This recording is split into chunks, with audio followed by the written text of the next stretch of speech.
ಇವತ್ತು ನಾಡಿನಾದ್ಯಂತ ರಂಜಾನ್ ಹಬ್ಬದ ಸಂಭ್ರಮ ಸಡಗರ ಜೋರಾಗಿದೆ. ಅದೇ ರೀತಿ ಬೆಂಗಳೂರಿನ ಚಾಮರಾಜಪೇಟೆಯಲ್ಲಿ ಈದ್ಗಾ ಮೈದಾನದಲ್ಲಿ ರಂಜಾನ್ ಪ್ರಾರ್ಥನೆಯನ್ನ ಮಾಡಲಾಗಿದೆ. ಕೇಂದ್ರ ಸರ್ಕಾರದ ವಕ್ಫ್ ಬಿಲ್ಗೆ ಮುಸ್ಲಿಮರು ಇಲ್ಲಿ ವಿರೋಧವನ್ನು ವ್ಯಕ್ತಪಡಿಸಿದ್ದಾರೆ. ನಮಾಜ್ ಪ್ರಾರ್ಥನೆಯಲ್ಲಿ ಬಲಗೈಗೆ ಕಪ್ಪು ಪಟ್ಟಿಯನ್ನು ಧರಿಸುವ ಮೂಲಕ ಆಕ್ಷೇಪವನ್ನು ವ್ಯಕ್ತಿದ್ದಾರೆ.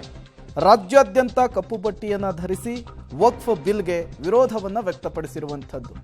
ಕೇಂದ್ರ ಸರ್ಕಾರದ ವಕ್ಫ್ ಬಿಲ್ನ ವಿಚಾರಕ್ಕೆ ಈ ಹಿಂದೆ ದೊಡ್ಡ ಮಟ್ಟದ ಆಕ್ರೋಶ ವ್ಯಕ್ತವಾಗಿತ್ತು. ಹಲವು ಕಡೆಗಳಲ್ಲಿ ಪ್ರೊಟೆಸ್ಟ್ ಕೂಡ ಆಗಿತ್ತು. ಇವತ್ತಿನ ರಂಜಾನ್ ಸಂದರ್ಭದಲ್ಲಿ ನಮಾಜ್ ಮಾಡುವಂತಹ ಸಂದರ್ಭದಲ್ಲಿ ಕೈಗೆ ಕಪ್ಪು ಪಟ್ಟಿಯನ್ನು ಧರಿಸಿಕೊಳ್ಳುವ ಮೂಲಕ ವಕ್ಫ್ ಬಿಲ್ಗೆ ಮುಸ್ಲಿಮರು ಸಾಮೂಹಿಕವಾಗಿ ವಿರೋಧವನ್ನು ವ್ಯಕ್ತಪಡಿಸುವಂತಹ ಕೆಲಸವನ್ನು ಮಾಡಿದ್ದಾರೆ.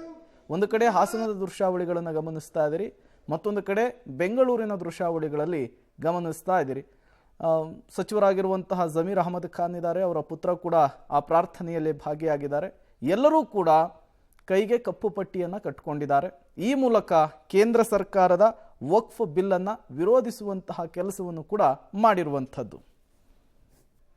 ನಮಾಜ್ ವೇಳೆ ಬಲಗೈಗೆ ಕಪ್ಪು ಪಟ್ಟಿಯನ್ನು ಧರಿಸಿ ಕೇಂದ್ರ ಸರ್ಕಾರದ ನಡೆಯನ್ನು ವಿರೋಧಿಸುವಂತಹ ಕೆಲಸಕ್ಕೆ ಮುಸ್ಲಿಮರೆಲ್ಲರೂ ಕೂಡ ಒಟ್ಟಾಗಿದ್ದಾರೆ. ಇವತ್ತಿನ ರಂಜಾನ್ ಪ್ರಾರ್ಥನೆಯ ಸಂದರ್ಭದಲ್ಲಿ ತಮ್ಮ ಶಕ್ತಿ ಪ್ರದರ್ಶನ, ಒಗ್ಗಟ್ಟು ಪ್ರದರ್ಶನಕ್ಕೂ ಕೂಡ ಮುಂದಾಗಿರುವಂಥದ್ದು.